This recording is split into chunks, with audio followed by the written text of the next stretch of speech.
All right. Hi, my name is James Lavenue. This is interview number 2 for Marketing 5113 with Professor Matt Bowler. And this is my guest. He happens to also be my boss. Could you please introduce yourself for me? Yeah, my name is Nick Martin. I'm the Thunder Moving General Manager. And so Thunder Moving, what is that? Could you explain what a moving company does?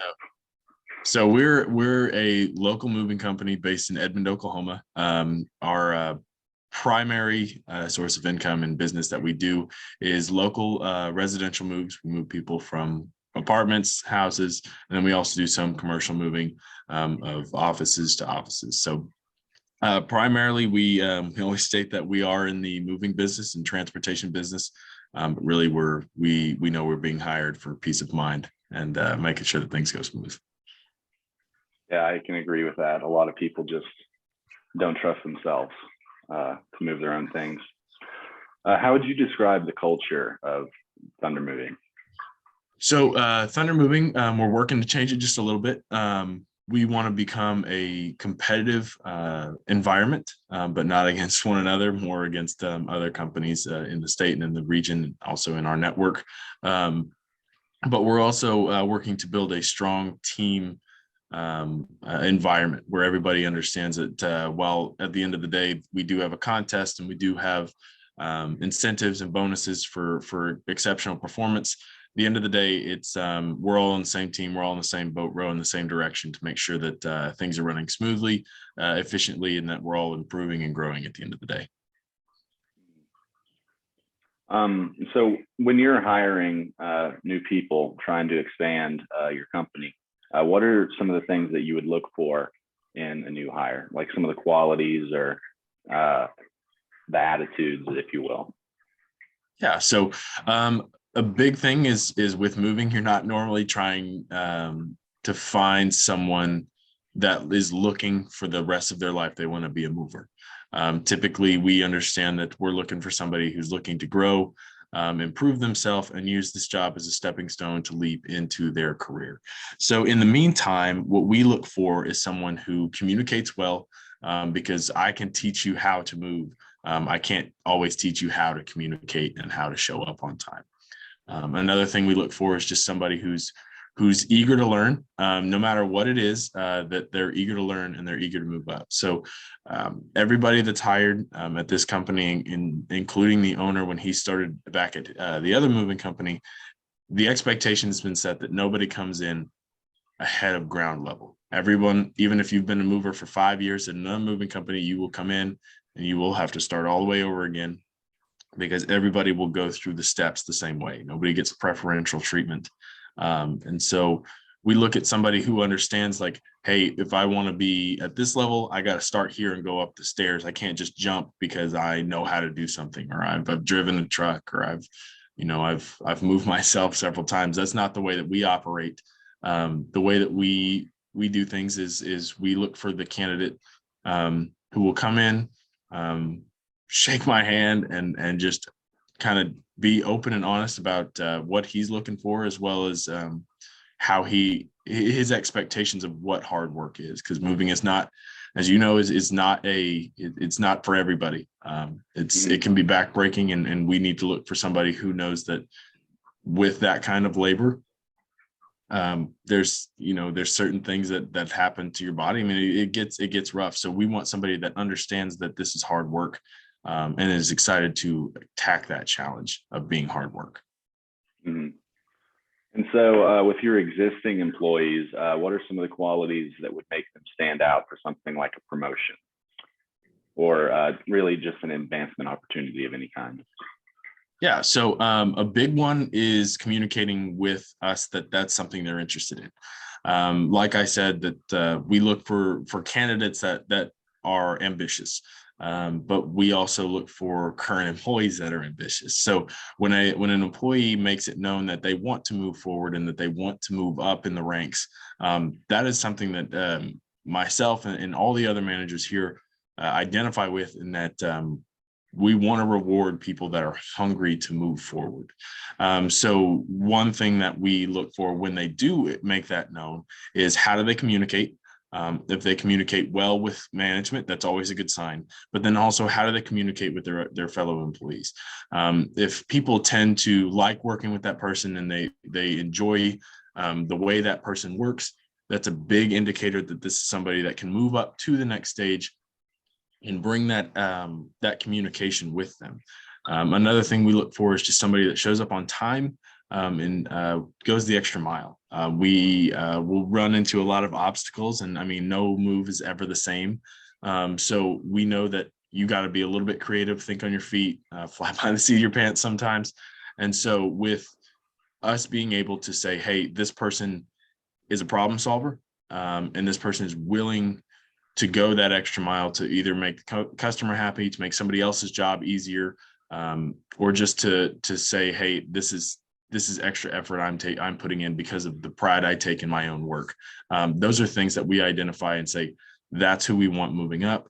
That's who I want to be working with, because I believe a strong leadership group or leader is only as good as the people that he's leading. And if he's not improving them or moving up or rewarding the people that are improving themselves, then I don't think that he's doing the right job. And so since you've taken this job, not just at Thunder Moving, but since you started managing people, what are some of the things that you've learned about personnel management? I've learned that in a one-on-one setting, the smaller the group, the easier it is to set expectations. I think the larger the group you get, and the more that people come and go, it's harder to hold people to the expectation that you want to hold them to. A lot of, like, personally, I hold myself to a very high expectation whenever I do just about anything, because I take a lot of pride when my name is on something. So conveying that to somebody who doesn't feel like their name is on something has been, I think, the biggest challenge, because I believe that anybody can be good at what they're doing. It's figuring out how to motivate them and have them understand, like, what you're doing, you should be taking pride in that. This isn't something that is just you wake up and you do it. You should wake up and be like, all right, today, these are my goals and I'm going to accomplish them because I want to be a good and successful person. So conveying that to any personnel, whether it's here, past jobs, anything that I've done, when it's 3 or 4 people, it's a little bit easier to have those conversations. When we get up to 30 and 40 people, it's not a one-on-one conversation. It's a broad, hey, we take pride. It's always a we instead of a you, because it's a little bit less personal than it is if it's a smaller group. Yeah, for sure.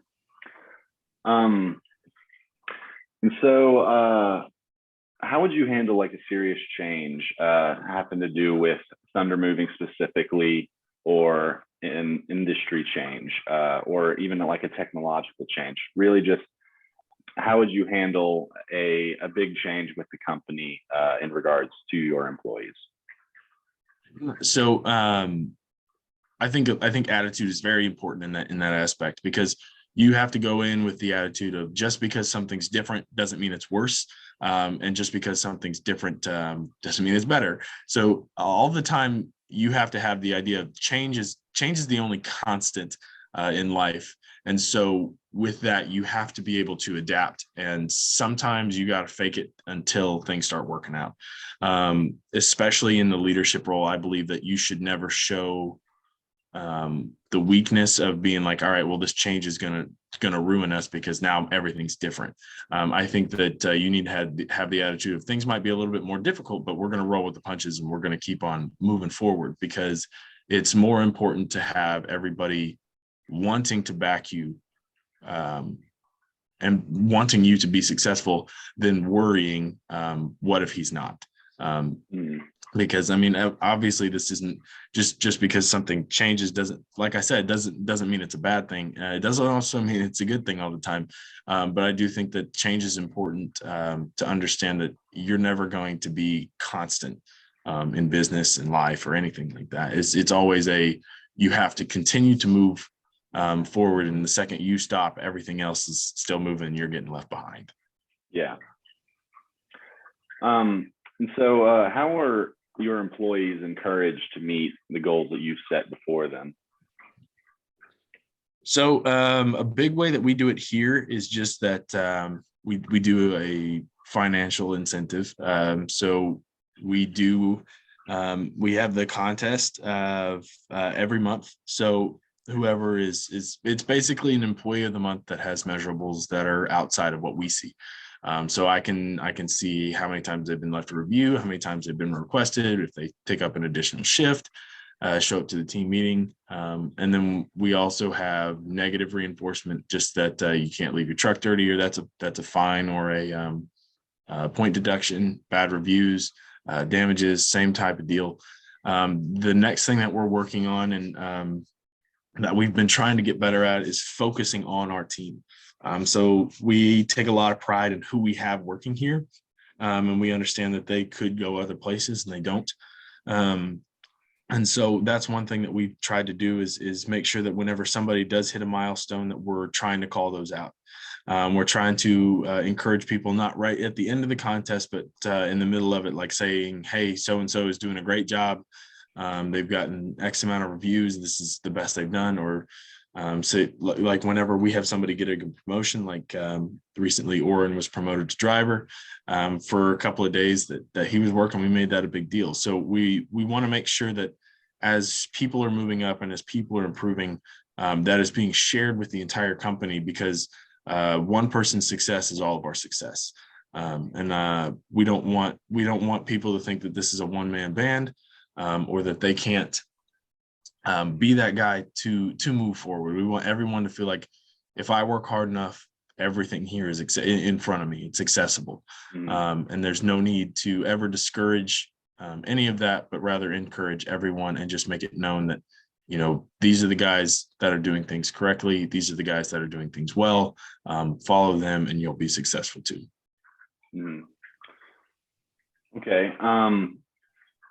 So how would you, kind of talked about it a little bit this morning before this interview, but how would you help to resolve a conflict between two employees? So or more. We did just talk about this, but one thing that we've run into is just personalities clash, and one person feels wronged and the other person feels like, hey, I was never told I couldn't do this. So the big thing is the way that I like to handle it is treat everyone like an adult. I don't want to speak down to anyone. And I want to get both sides of the story before I even confront both of them at the same time. I don't feel like it's beneficial to have everybody in the same room if I'm supposed to be the mediator at the same time to try and get both stories. I think that then it becomes a little bit more combative. The next thing is if it spills over into just between two people or just between a couple of people into a full-blown in front of everyone, it's now everyone's deal. I want the opinions of the people that we've surrounded ourselves, that we see that are going to be here for a while, to make sure that we're on the same page. It's a lot easier for me to make sure that those guys are on the same page and then they get everyone else on the same page than me try and go reel in 35 people on the same page. So if I can get 7, 8, 10, whatever amount of people it is that I consider my closer inner circle, they can then take that information and go on with the rest of the team. That way it builds camaraderie between them. Also, I can get feedback, because I think one of the worst things that a leader can do is not listen to criticism. And if I'm wrong, I'll admit it. I'm not afraid of being wrong. It's more of the fear of not knowing I'm wrong and never even asking. Just because you're in the driver's seat doesn't mean that you can't be going the wrong direction. Like you got to know that the people around you are working just as hard as you. They're just in a different seat. And so making sure that everyone's on the same page and that we're all in agreement at the end of it. It doesn't always end that way. But if I don't make that effort, I think that in that case, I've failed. But the ultimate goal is to make sure that everyone is at least understanding and agreeing going forward of what the expectation is, whether they like it or not. Sometimes that's the way life is. Yeah. Well, if you can answer quickly, I have one more question. We're almost out of time. What advice would you give to a manager or a new manager? Just ask questions. I mean, especially so if you're coming in to a job where you're just, this is your first management position, is ask as many questions as you can. And for me, it was a big thing was I had to take notes for everything. Now at this job is a little different, but at the old one, where it was a little bit more corporate versus the local type of business, we were starting something, and whenever I got put into the management role, I didn't always know the goal, where we were going, and I regret not asking those questions all the time. I would always try and gain more knowledge and then make sure that you've mastered your bubble before you go and grab something else. Because if you're not able to handle more, what you are able to handle will quickly get away from you, as well as the thing you're trying to grab. So I think that growth is always good and growth is always expected as a manager, and that you should always be able to track your growth, whether that's with sales, whether that's with, I don't even know, like revenue, anything. You should be able to track your change over time. And if that's not improving, you need to be asking either the higher ups or someone on the outside, hey, why am I not getting where I need to be? The ultimate goal for me anyways, as management, is always to make everybody else's job as easy as possible, as simple as possible, because in turn that makes my job as easy and simple as possible. And there's no need to overcomplicate things that don't need to be overcomplicated. Mm-hmm. Well, I agree. Thank you for sitting down with me and answering a couple questions. But yeah, I'll see you at work in the next couple of days. Thanks. Sounds good. Have a good one. Thanks, James. You too. Bye.